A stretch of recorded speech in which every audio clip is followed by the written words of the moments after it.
जम्मू कश्मीर में नई सरकार का गठन हो गया है। जम्मू कश्मीर को 6 साल बाद मुख्यमंत्री मिला है। घाटी में नेशनल कॉन्फ्रेंस सरकार बनाने में कामयाब हुई है। नई सरकार अब चुनाव में किए अपने वादों को पूरा करने में लग गई है। इस समय उमर सरकार जम्मू कश्मीर के राज्य का दर्जा वापस दिलाने के लिए काम कर रही है। जम्मू कश्मीर के नव निर्वाचित मुख्यमंत्री उमर अब्दुल्ला की अध्यक्षता में हुई कैबिनेट की पहली बैठक में राज्य का दर्जा बहाल करने का प्रस्ताव पारित किया गया है। दरअसल केंद्र शासित प्रदेश में हाल ही में चुनाव संपन्न हुए हैं। इस चुनाव में कश्मीर के क्षेत्रीय दलों ने चुनाव से पहले कश्मीर में धारा 370 की वापसी और पूर्ण राज्य का दर्जा दिलाने की बातें कही। इस चुनाव में कश्मीर की जनता ने कश्मीर की पार्टी नेशनल कॉन्फ्रेंस के ऊपर भरोसा जताया। नेशनल कॉन्फ्रेंस राज्य में सबसे अधिक सीटें जीतने वाली पार्टी बनी। नेशनल कॉन्फ्रेंस ने उमर अब्दुल्ला को अपना मुख्यमंत्री चुना। इसके बाद उमर अब्दुल्ला ने दूसरी बार राज्य के मुख्यमंत्री पद की शपथ ली। मुख्यमंत्री बनने के बाद उमर ने अपनी पहली कैबिनेट में कश्मीर को पूर्ण राज्य का दर्जा वापस दिलाने के लिए प्रस्ताव पास किया है। इस प्रस्ताव के पास होने के बाद कयास लगाए जा रहे हैं कि जम्मू कश्मीर की राजनीति में राज्य का दर्जा हासिल करने का मुद्दा धारा 370 की वापसी से बड़ा हो सकता है। वहीं उमर अब्दुल्ला पहले ही कह चुके हैं कि वो केंद्र के साथ मिलकर काम करेंगे। बता दें कि 2019 में पूर्व राज्य का दर्जा खत्म हो गया था। 5 अगस्त 2019 को भारत सरकार ने अनुच्छेद 370 को निरस्त करने के बाद जम्मू कश्मीर को 2 संघ शासित प्रदेशों जम्मू कश्मीर और लद्दाख में विभाजित कर दिया था। इसके बाद से राज्य में लगातार जम्मू कश्मीर को पूर्ण राज्य का दर्जा दिलाने की मांग उठती रही है। वहीं अगर जम्मू कश्मीर को पूर्ण राज्य का दर्जा दिलाने की कानूनी प्रक्रिया की बात करें तो इसके लिए संसद में एक कानून पारित कर पुनर्गठन अधिनियम में संशोधन करना होगा। संसद से संशोधन विधेयक को मंजूरी मिलने के बाद इसे राष्ट्रपति के पास भेजा जाएगा। राष्ट्रपति की मंजूरी के बाद अधिसूचना जारी होने पर उसमें उल्लेखित तारीख से जम्मू कश्मीर को पूर्ण राज्य का दर्जा मिल जाएगा।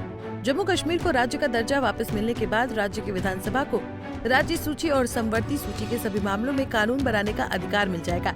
इसके साथ ही जब सरकार कोई वित्त विधेयक पेश करेगी तो उसके लिए उपराज्यपाल राज्यपाल की मंजूरी की आवश्यकता नहीं होगी। अधिकारियों की ट्रांसफर और पोस्टिंग राज्य सरकार की ओर से की जाएगी। केंद्र शासित प्रदेश में विधायकों की संख्या के 10% तक मंत्री बनाए जा सकते हैं, लेकिन राज्य का दर्जा बहाल होने पर विधायकों की संख्या के 15% तक मंत्री बनाए जा सकेंगे। इसके अलावा कैदियों की रिहाई और नेशनल कॉन्फ्रेंस के अन्य चुनावी वादों को पूरा करने में राज्य सरकार को केंद्र से अधिक अधिकार प्राप्त होंगे। वहीं इस मुद्दे पर नेशनल कॉन्फ्रेंस के अध्यक्ष फारूक अब्दुल्ला ने भरोसा जताते हुए कहा कि केंद्र सरकार जल्द ही जम्मू कश्मीर का राज्य का दर्जा बहाल करेगी। उन्होंने कहा कि हमने पहले भी इस बारे में बात की है और आज भी सुप्रीम कोर्ट ने 2 महीने के भीतर राज्य का दर्जा बहाल करने की मांग वाली अर्जी पर सुनवाई करने पर सहमति जताई है। मुझे यकीन है कि भारत सरकार जल्द ही इसे बहाल करेगी। अब वो टा नहीं होगी तो वो लोगों कानून को खराब करेंगे। हर एक बड़ा VIP हो कोई हो जरूर स्टेट रूप की बात तो पहले भी आ गई है। आज तो सुप्रीम कोर्ट ने भी कह दिया बहुत जल्दी इसको लेंगे। मुझे उम्मीद है गवर्नमेंट ऑफ इंडिया जल्दी स्टेट सर क्या आर्टिकल 370 पे बात होगी, कोई रेजोल्यूशन पास किया जाएगा? लगा तो फिर कोर्ट में जाना पड़ेगा वापस जी और उनके सामने फिर से दलील रखनी पड़ेगी। मगर सबसे बड़ी बात यह है कि लोगों की मुश्किलों को कम करना। यहाँ बेकारी बहुत है, बदहाली बहुत है, उसको खत्म करना जरूरी है। Thank you sir. बहरहाल जम्मू कश्मीर में इस समय अलगाववाद और आतंकवाद पूरी तरह से समाप्त नहीं हुआ है।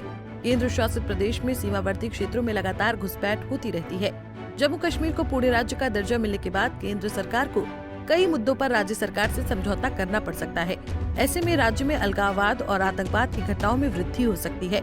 केंद्र सरकार आने वाले दिनों में जम्मू कश्मीर को पूर्ण राज्य का दर्जा दिलाने पर क्या निर्णय लेती है, इस पर सबकी निगाहें बनी रहेगी। Bureau report, Punjab Kesari TV.